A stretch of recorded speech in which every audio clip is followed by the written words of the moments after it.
All right, welcome, ladies. Happy Wednesday. This is so fun to be able to share this information with you. I know that this is a little bit strange. I thank you for sticking with me through all these time changes. I've been able to thankfully be traveling with my son to celebrate him graduating, and it's just been a great time. And certainly some needed R&R too, but frankly, not as much of that, as I've been really gearing up for the master class and really getting excited for that coming up, and I'll dig into that a little bit later. But while we wait for more ladies to hop on, I will go ahead and say my disclaimer. So first of all, anything that I say during this Wellness Wednesday is only health information and is not health advice. Please do not start taking or stop taking or change the way you are taking any of your medications. If you feel like you need to do that, please consult with your prescribing practitioner so that they can help you make those changes appropriately. And finally, by participating in this Wellness Wednesday, this does not establish a doctor-patient relationship. And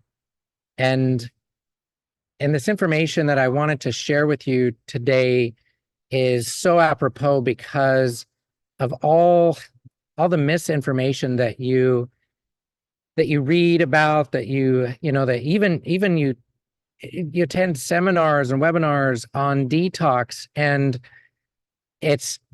there's so much wrong out there, and I'm going to explain why that is today.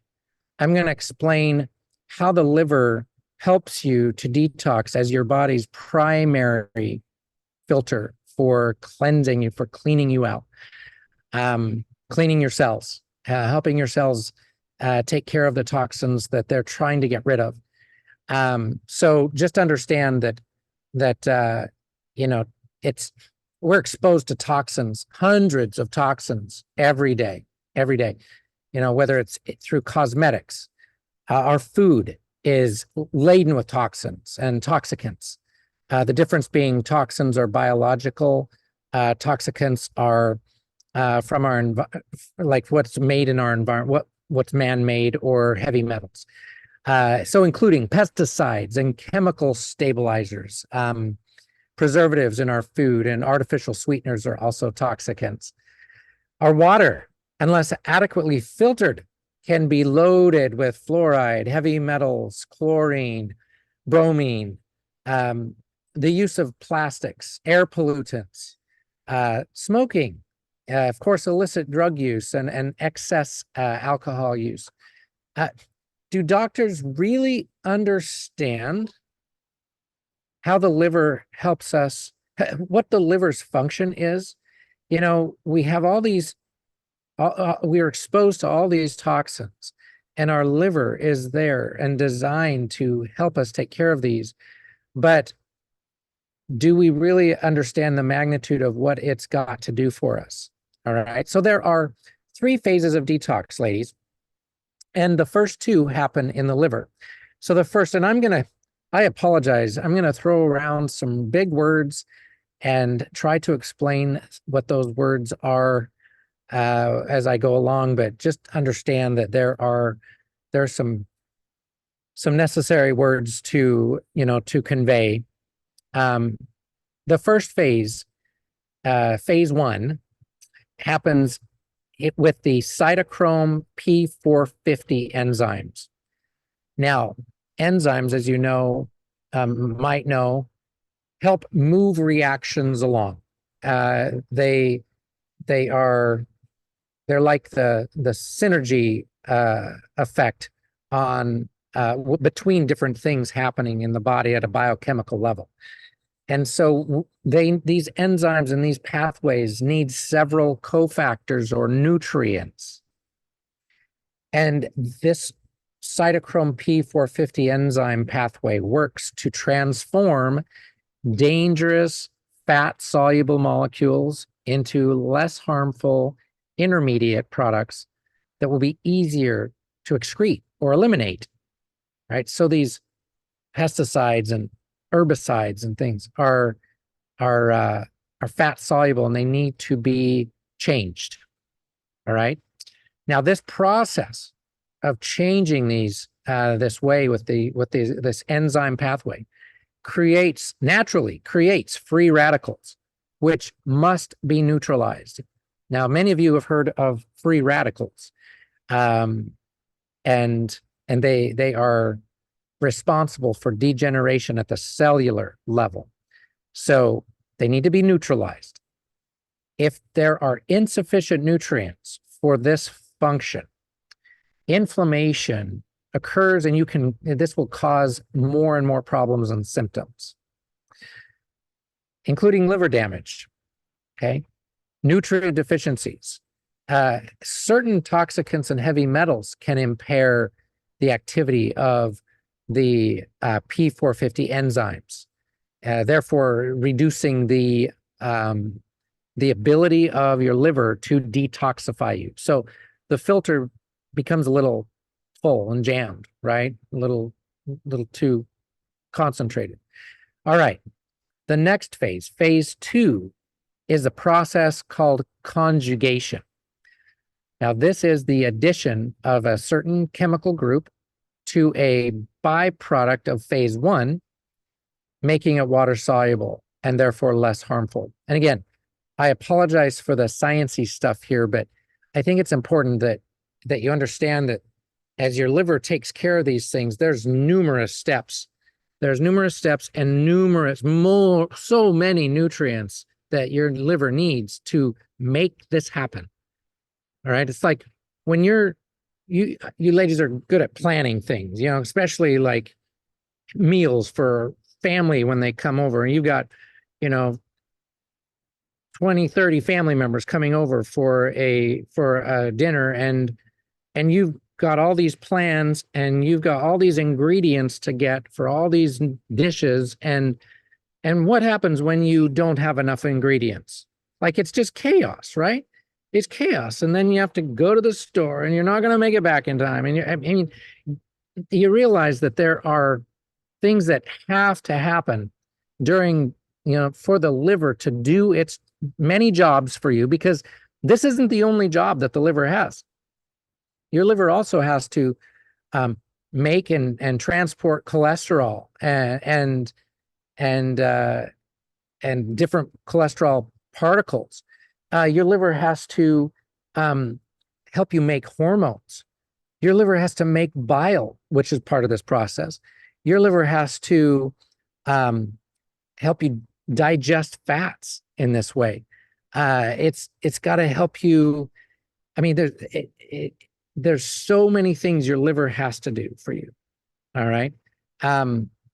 So phase 2, this conjugation, takes what we got out of phase 1, kind of mixes it with now another chemical group in phase 2, and then making it water soluble and therefore less harmful. Once it is water soluble, then it can be excreted or eliminated through the kidneys and intestines, through the urine and bile. Okay. So now we've got this secondary filter, the kidneys. So they may be forced to excrete phase 1 and phase 1 products if phase 2 is impaired. And if so, this leads to kidney damage and chronic kidney disease. And doctors don't have a drug for this. Remember, there's no drugs to slow that process. And they just watch your kidneys degenerate and become more and more diseased until finally you qualify for dialysis. All right. And then you're in trouble, and you don't have many more years left at that point. All right. So this idea then of the secondary filter, we've got a drainage funnel happening. And I need to point out, so you know how a funnel is, it's wide at the top and narrow at the bottom. And down to the bottom here is your colon, all right? And just above the colon is your liver and bile system.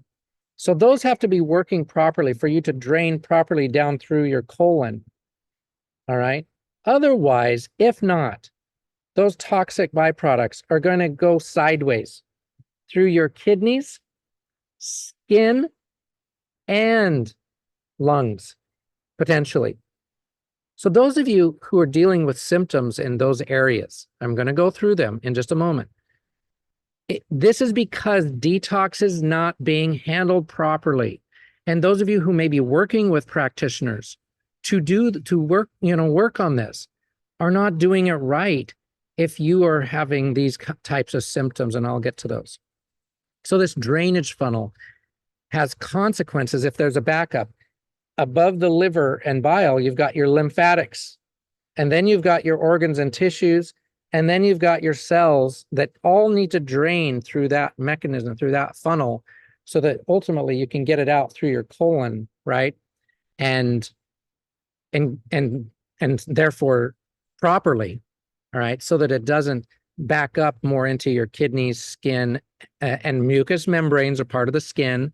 So part of your nasal passages and your upper gut, and of course the lungs, like I said. So cleanses and over the counter or detoxes that you get on online or can lead to speeding up phase 1. But if you lack nutrients and phase 2 is less functional and efficient, then this can pose serious health risks, including developing conditions like autoimmunity, Parkinson's, cancer, right? So these liver cleanses can do more harm than good. If your filter is dirty, how can you try and push more through, right? Would you do this in your house with the filter? If the filters were dirty, you're going to keep running your, your air conditioner. Well, yeah, you do kind of, but what happens? Things get broken that way. Or do you do this with your car filters? No. So when you do a cleanse, you do eliminate many toxins for a week or 2 weeks or however long the lemon juice cayenne pepper cleanse is, or whatever that is. But if you're not doing anything else and just forcing the toxins through, this is what leads to further problems, right? Symptoms just come back, and oftentimes they come back worse.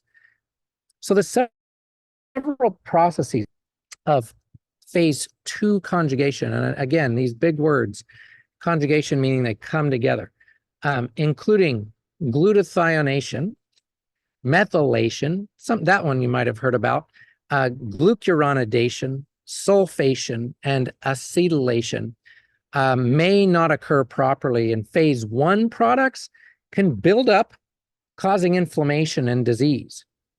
So once phase 1 and 2 products, toxin products, are secreted then into the bile, because that's what the liver does, is it moves them from the blood into the bile.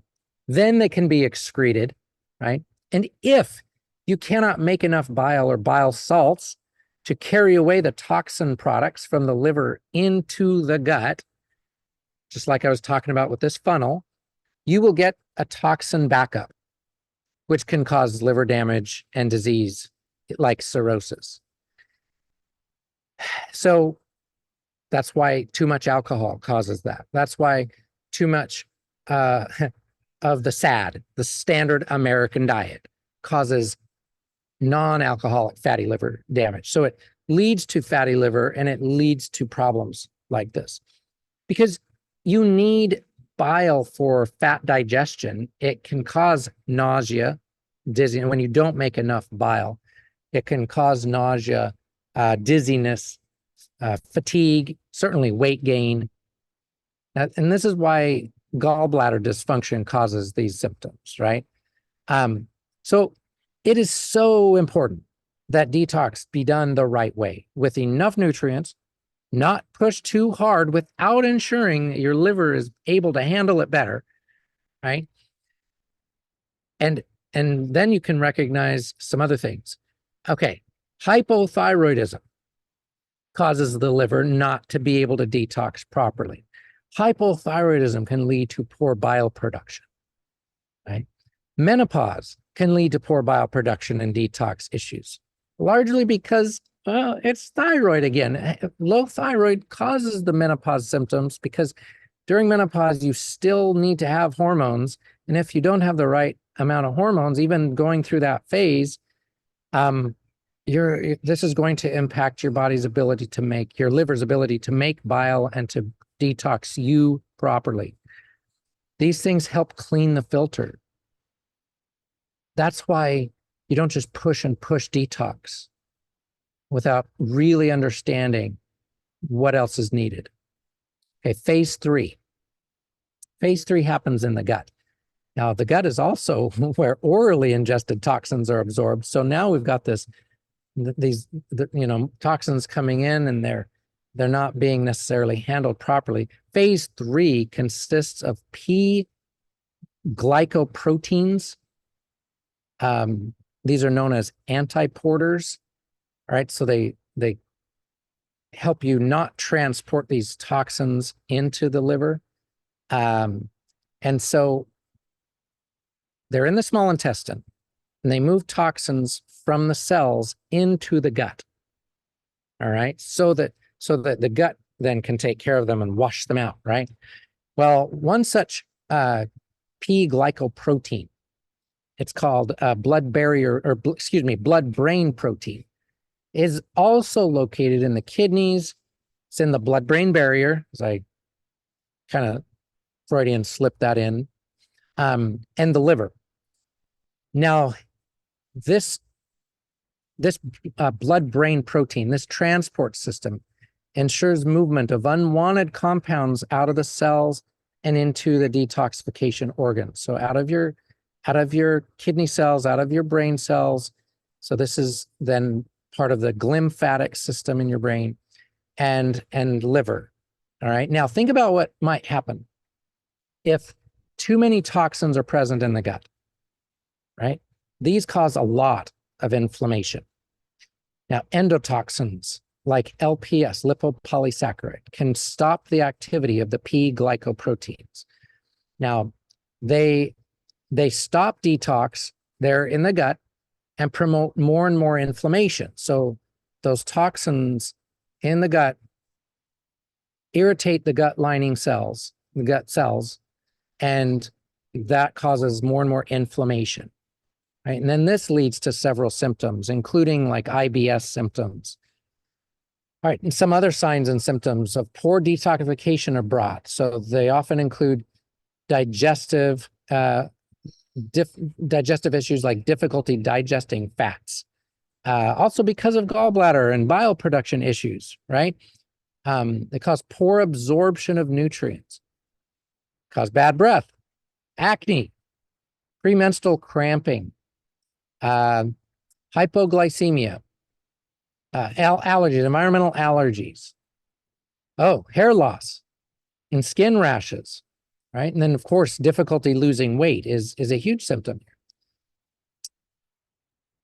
The key to success with this detox process is understanding what exactly needs supported, right? This is best understood with comprehensive testing. And then when we can put it together with that and see what nutrients are needed, what diet changes would be best to make, what lifestyle interventions and changes are necessary, especially in the case where you don't have your gallbladder or your bile production is an issue. Most importantly, what are the underlying causes for having detox issues in the first place? So you have symptoms because of underlying imbalances. Your body is inflamed and you lack necessary nutrients. In the masterclass, I will share with you how to get this information. I will share how biotoxin illness and your home is likely the missing link to getting your life back. I'll be discussing how to avoid the trap of believing that it's just in your head, that it's related to age, or it's just accepting this as your new normal, because you don't have to. I'll be discussing why thyroid diets are a waste of time and what you need to do instead. Okay, you need to know what you need to know, what you need to do. And I'll be talking about the little-known menopause thyroid connection that you can take advantage of. This all has to do with helping you detox properly. Okay, this is why I talked about this today specifically, because there is so much more information that I have to get through in the class. And this was a really good way to, I felt like this was a really good way to give you this information ahead of the class so that you have a little bit more understanding as we talk about all those things during the class. Now, among many other things that I'll talk about, I will talk about a step-by-step thyroid blueprint that has worked for thousands of women just like you to lose weight, to get your health back, to get your life back. So again, the masterclass times, we'll be starting next Monday with this, March 25th, okay, at 8 p.m. Mountain Time, 7 Pacific, that's 9 Central, 10 Eastern Time. And I'll run each evening that week for an hour, hour and a half. If you have not registered, we will be sure to include the registration link again in the comment section below this video. Get registered, attend, share it with those who you think might be needing this information as well. You know, you have a lot of friends that are suffering the way you are too. And if you have, real quick, really important before I wrap things up, if you have questions about today's topic, today's content, because I am traveling now, and again, I'll be traveling this weekend to meet with my coaches, so I'm going to be traveling again. I will be able to get to them later, so please put them in the comment section below. I also do a Q&A as part of the masterclass, and I may have to answer them then depending on the time I have in the next few days. So please put any questions you have in the comment section, and I will get them answered for you one way or another. All right. I will leave it there for now. Remember, ladies, have hope. There are answers. You still have the power to heal. And thanks again for joining me today. And I really look forward to seeing you in the masterclass.